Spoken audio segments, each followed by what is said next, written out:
वाटी तांदळाचं पीठ वापरून छान असा नाश्ता बनवणार आहोत. तर मी 1 वाटी तांदळाचं पीठ घेतलेलं आहे. त्यामध्ये बारीक चिरलेला कांदा, बारीक चिरलेला कढीपत्ता आणि टोमॅटो बारीक चिरलेले सर्व आपण घालून घेऊया. आणि 1 मिडियम साईजचा बटाटा घेतलेला आहे, तो पण घालूया. चवीनुसार मीठ घालत आहे. थोडं टेस्टसाठी धनेपूड घालूया, एकदम थोडंसं. मी हिरवी मिरची वापरणार नाही तर लाल मिरची पावडर घालते. थोडीशी वाळली कोथिंबीर घालत आहे. आणखी आपल्या नाश्त्याला टेस्ट येणार. तर आता याला छान असं मिक्स करून घ्यायचं.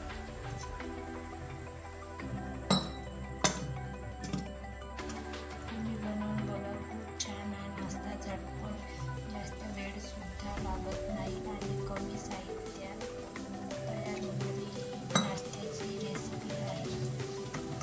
नक्की ट्राय करा.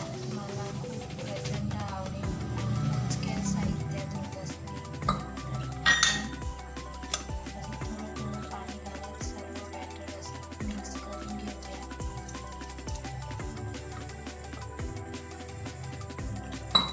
एकदम बॅटर पातळ सुद्धा नाही झालं पाहिजे. याच्या हिशोबाने तुम्ही थोडं थोडं असं बघू शकता. आपलं बॅटर हे रेडी आहे. छान असं मस्त हेल्दी असा आपला नाश्ता रेसिपी आहे. तर नक्की बनवून बघा. बघू शकता आपलं बॅटर असं छान असं तयार झालेलं आहे. तापलेलं आहे तर मी त्याला थोडंसं ऑइल ग्रीस करून घेते व आता सर्व बॅटर असं मस्त एकदा हलवून घेते. आता आपण बॅटर पिळूया.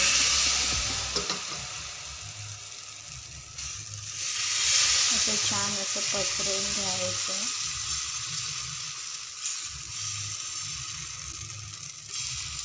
आणि थोडं आजूबाजूला आणखी थोडंसं ऑइल असं सोडायचं, म्हणजे आपला नाश्ता असा पटकन शिजला जाईल. तर बघू शकता तुम्ही छान असं.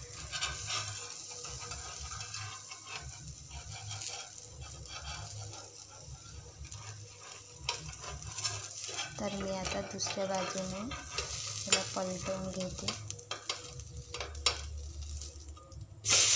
तर बघू शकता किती छान अशा मस्त तयार झालेला आहे. तर याला दोन्ही पण बाजूने छान क्रिस्पी होतपर्यंत आपण शिजवून घेऊया. तर आजची रेसिपी कशी वाटली नक्की सांगा आणि नक्की ट्राय करा. आणि तुम्हाला मी नवीन नवीन रेसिपी घेऊन येत असते. तर बघू शकता आपला नाश्ता हा मस्त असा शिजलेला आहे. बाजूने छान असा मी खरपूस याला छान भाजून घेतलेला आहे. तर आता आपण प्लेटमध्ये सर्व करूया. तर बघू शकता छान असा गरमागरम मस्त आपला ब्रेकफास्ट रेसिपी तयार आहे. तर व्हिडिओला नक्की लाईक करा, शेअर करा आणि कमेंट करून करा आणि चॅनलला सबस्क्राईब पण करा.